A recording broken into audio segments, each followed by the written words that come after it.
Hey everybody, my name is Ryan. I'm 33 years old and I have had HIV for 2 years. I got it, it was around this time of the year in 2012 when I got it. It's October 2014 right now. And I wanted to make this video because when I was first diagnosed, I looked on YouTube and searched the internet for like blogs or some kind of commentary talking about what it's actually like to have HIV, what it's like when you're first diagnosed, kind of what to expect. And I didn't really find anything that I was looking for. Um, Most of the stuff that I found was just kind of lectures about stuff that everybody already knows anyway, like safe sex and take your meds and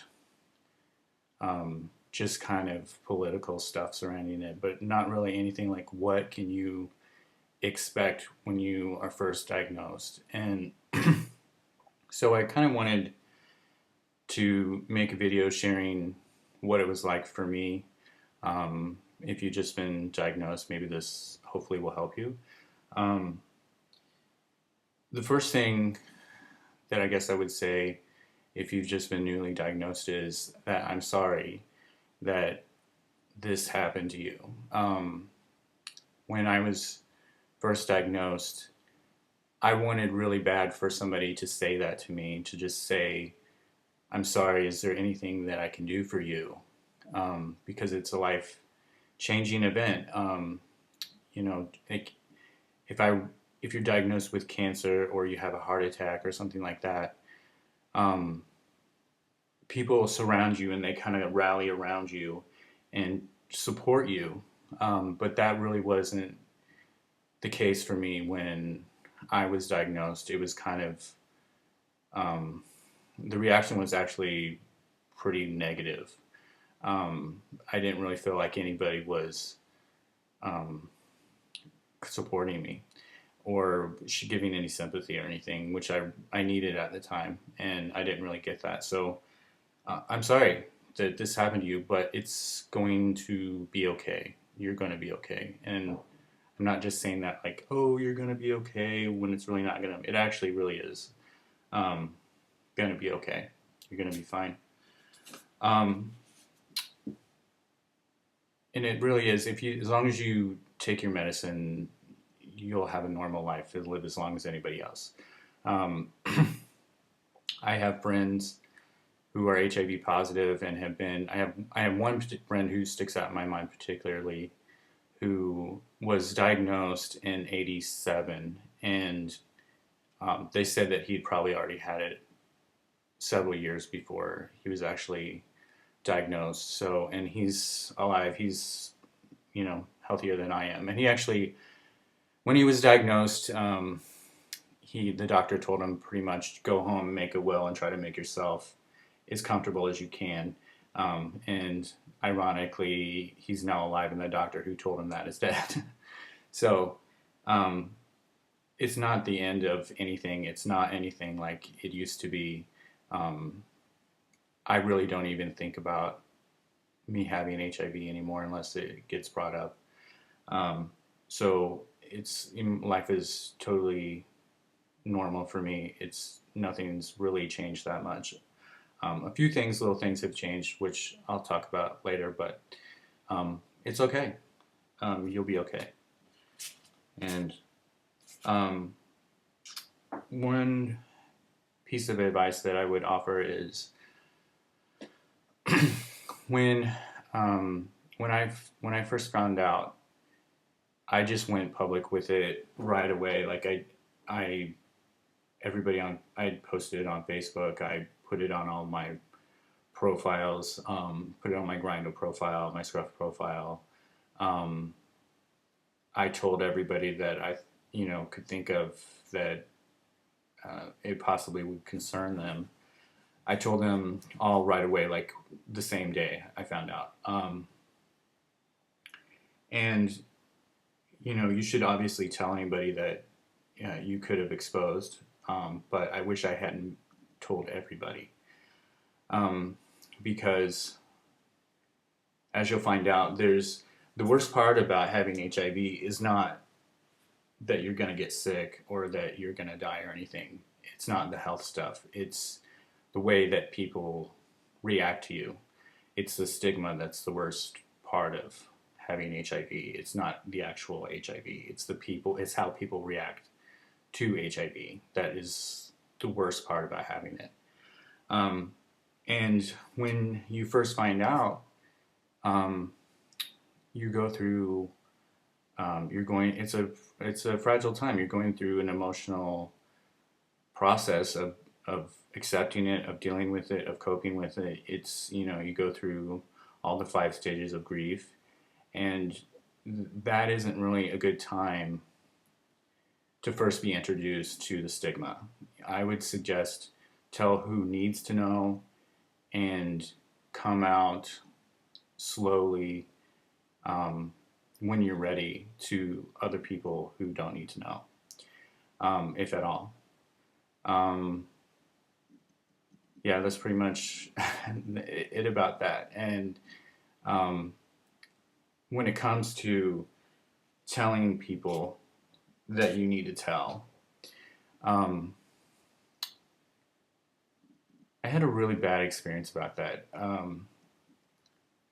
Like I would have thought, if somebody, if I slept with somebody and they tested positive, I would want for them to tell me, themselves, and I would be, I would be glad that they told me, and I would probably be concerned for them, and you know, I wouldn't be mad at them. But that wasn't the case for me. Like several people really, really reacted badly, like it was some kind of attack against them or something. And um, so that brings me to the next point that I wanted to talk about, which is the health department. Um, when you first get tested, um, there's like there's a process of what you go through. When you first go get tested at any clinic or your doctor's office or wherever, um, they they do an antibody test. That's like the HIV test is an antibody test. It's not a test that tests for the presence of the virus in your blood.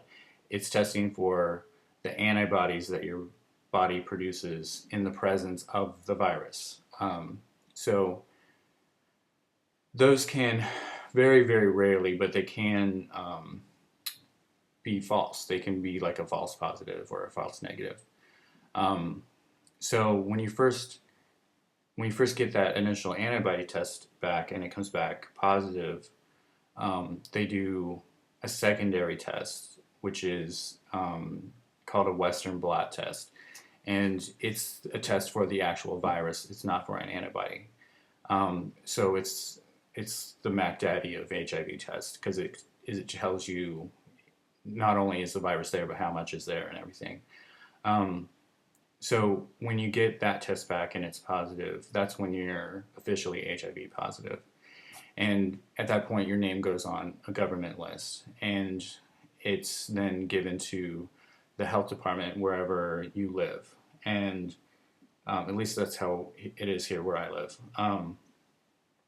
And very quickly after I found out, the health department contacted me, and they called me, and I wasn't avoiding them, but I didn't get back with them right that day.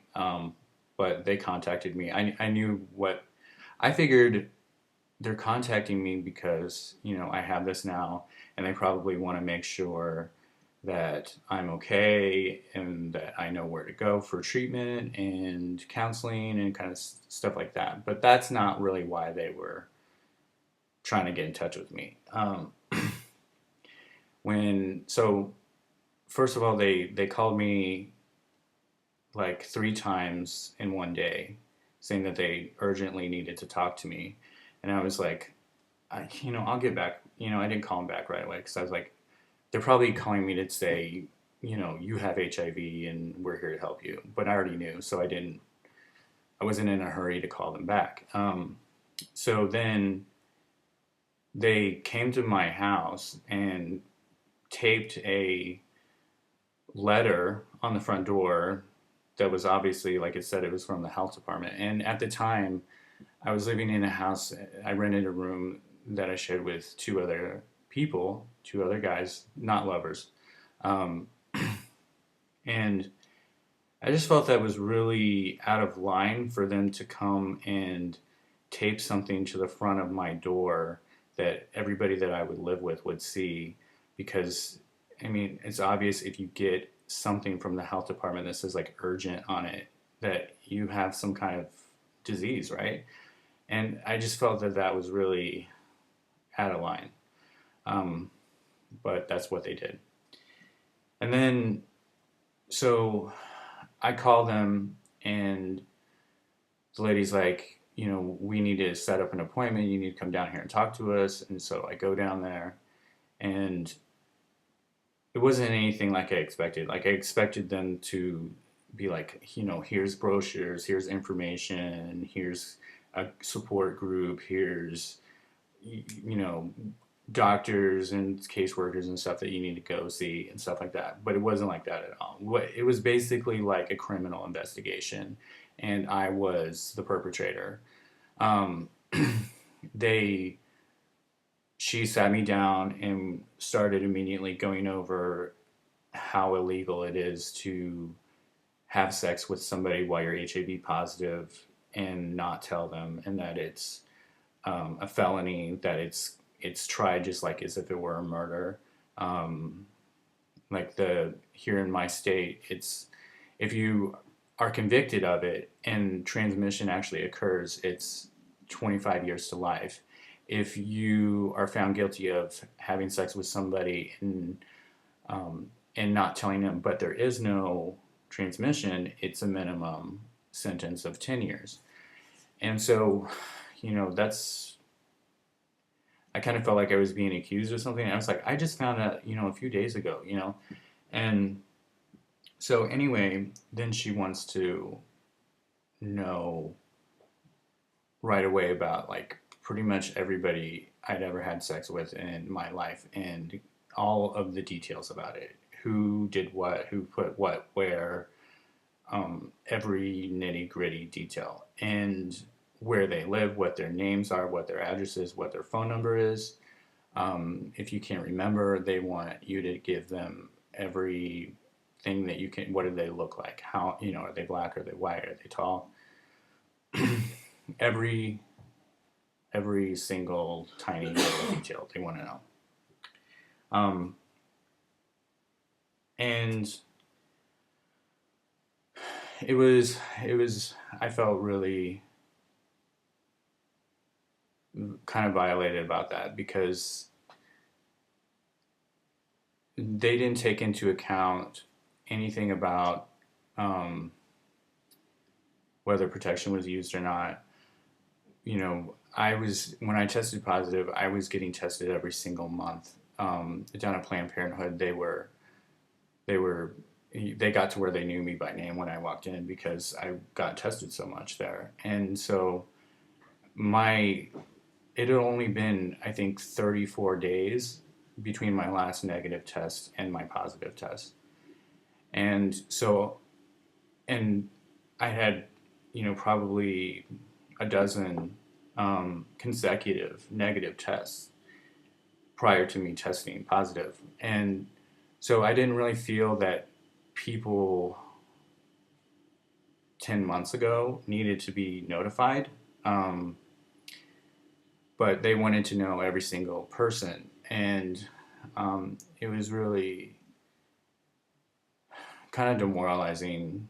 And it feels really exposing to have to sit there because they're not really, like I said, they're not really nice about it. They treat you like you're a criminal and they're doing an investigation is how they handle it. But the good thing that I would tell you about that is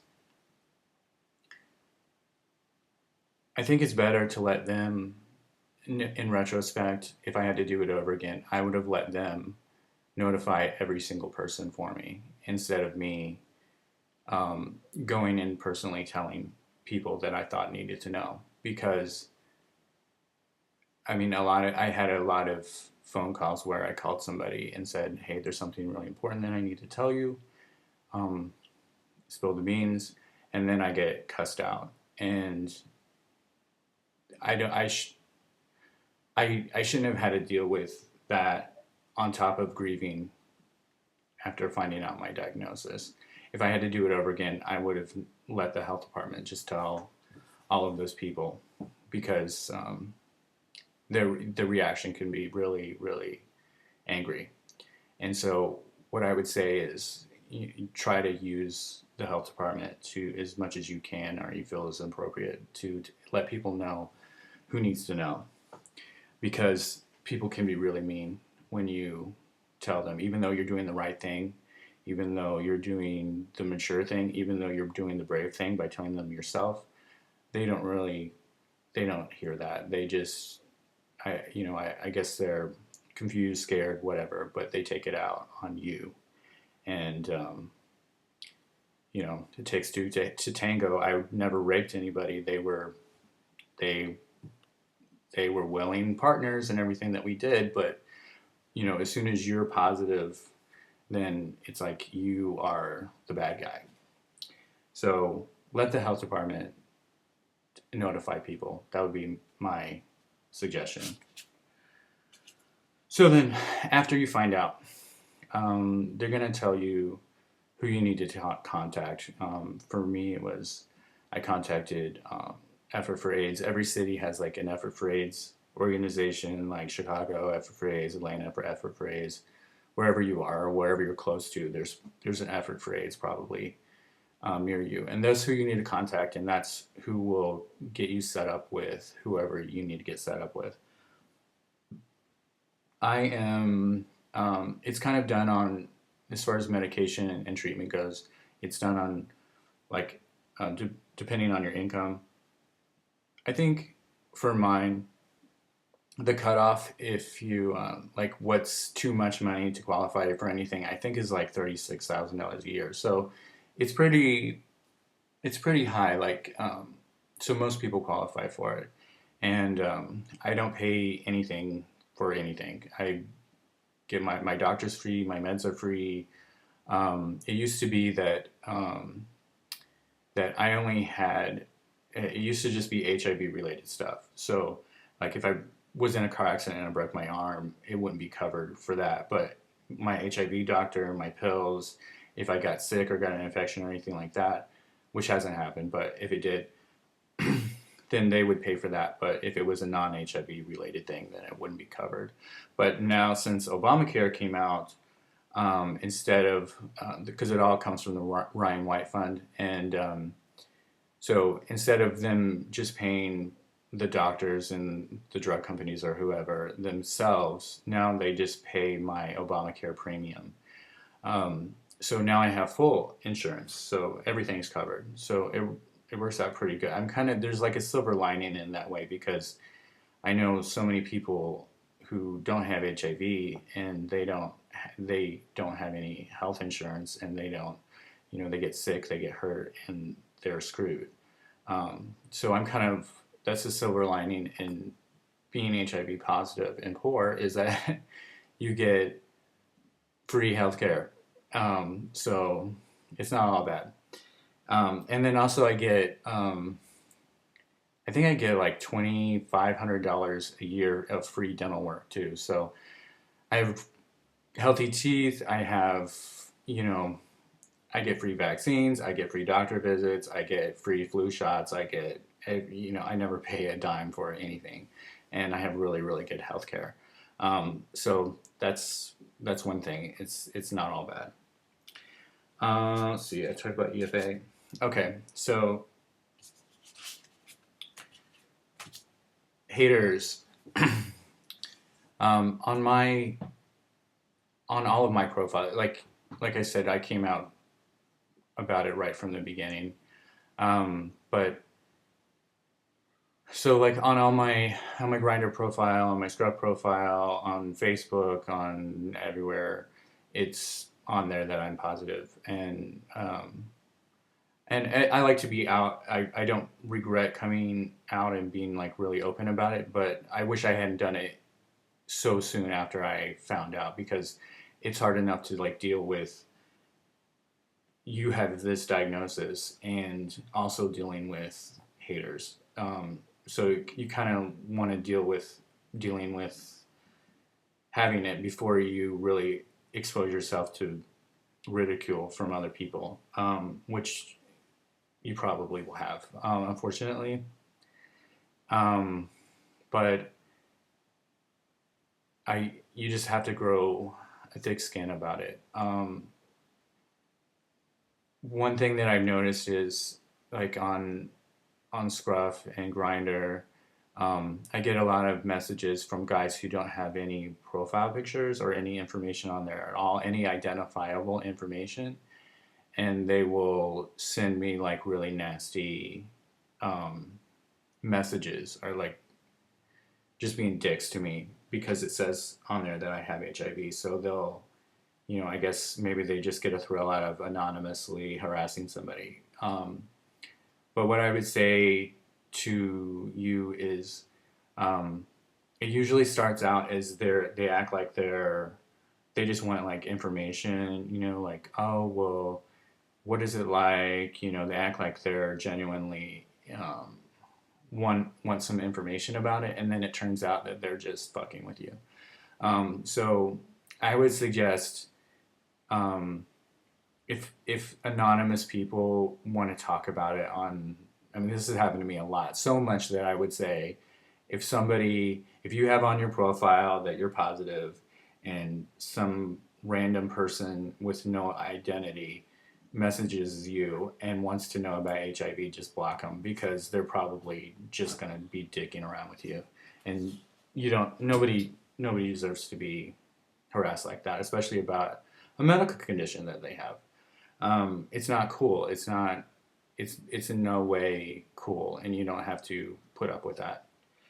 Um,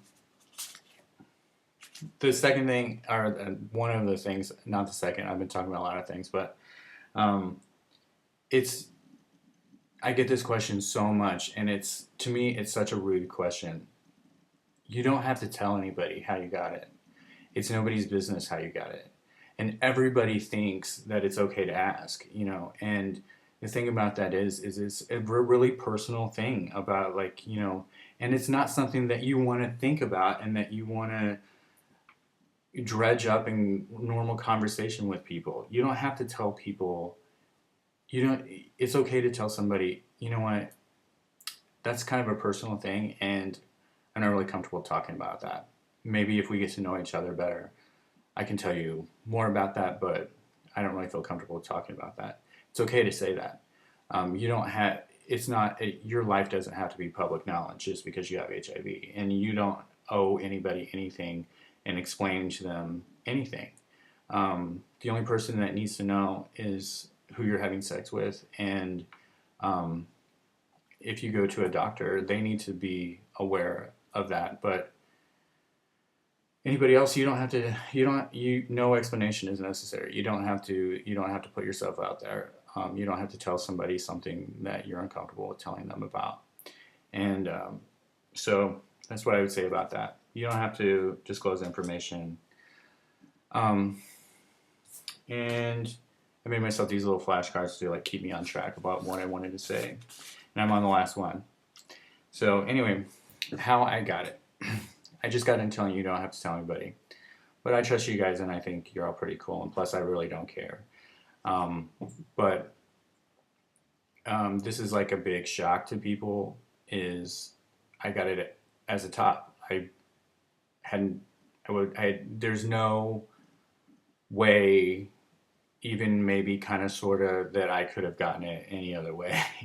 I um, it's impossible. I got it as a top, in that, like, oh my god, you got it as a top. Oh my god, are you sure? Like, I've had people just say, I don't believe you. I just don't believe you.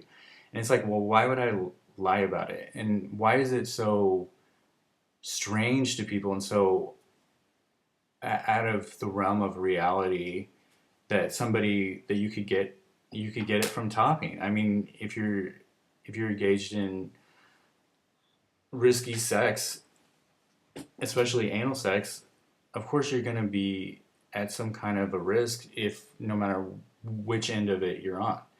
I mean, if you don't believe that, I mean, think about all of these straight people in Africa and other parts of the world where it's, you know, so much in the heterosexual community. I mean, straight men are tops, right? I mean, they're the penetrating partner. And it's rampant over there, you know, like so many millions and millions of people have it. So, and vaginal sex is safer than anal sex. So, yeah, you can get it as a top. This myth about, oh, well, you just can't get it if you're a top, it's crazy. It's not true at all.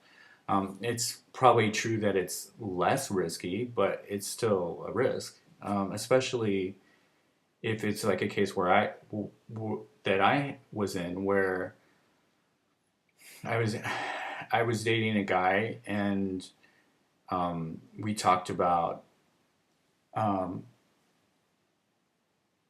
having sex and about HIV, and I asked him his status, and he told me that he was negative. I was like, "Well, when was your last test?" And it was relatively recent, and I thought that we were in an exclusive arrangement, and it turns out that we weren't. And it turns out also that there was a lot of things about him that he wasn't honest with me about. One of them was he had a drug abuse problem, and you know, I think, you know, when you are abusing substances, your judgment gets skewed, and you know, he obviously made a bad decision while he was screwed up on drugs, and then that ended up affecting me. So that's how I got it, but it really doesn't it really doesn't matter how you got it. I don't understand why the fixation is with people who are like, well, how did you get it? Like, does it really matter? I mean, the point is, I have it. Does it matter? I don't see how it matters. So, yeah, so don't think that um, just because he says that he's faithful, that he is. Don't think that just because he says that he's negative, that he is. Since I've become positive, it's kind of like a joke around negative guy or positive us positive guys that it's like it's always the quote unquote negative ones who give it to you. I mean, most people get it from somebody that they think is negative. Most people, the vast majority of people, get it from somebody that they believe is HIV negative. Um, so to all of you people out there who are cruising Grinder and Scruff or wherever and looking for sex, and you say, you know, um, DD free, UB2, negative guys only, you're not doing yourself any favors. Listen to me, you're not doing yourself any favors. What I mean, everybody gets infected from a negative guy. So why are you being like that? If you're serious about staying HIV negative, you should treat everybody as if they're positive, even your boyfriend. So anyway, that's all I have. And I hope maybe this helps you out. And just remember what I said at the beginning of this, that you will totally be okay. My doctor says I'm going to live to be 80 or 90. So, and all I do, I take 2 pills every day. That's it. I mean, it's just like taking a multivitamin. I've never had any side effects. I've never been sick. My T cells are over 800. The normal is 500 to 1,000. I'm right in the normal range. My viral load is undetectable. I've never been sick. I've never had a problem.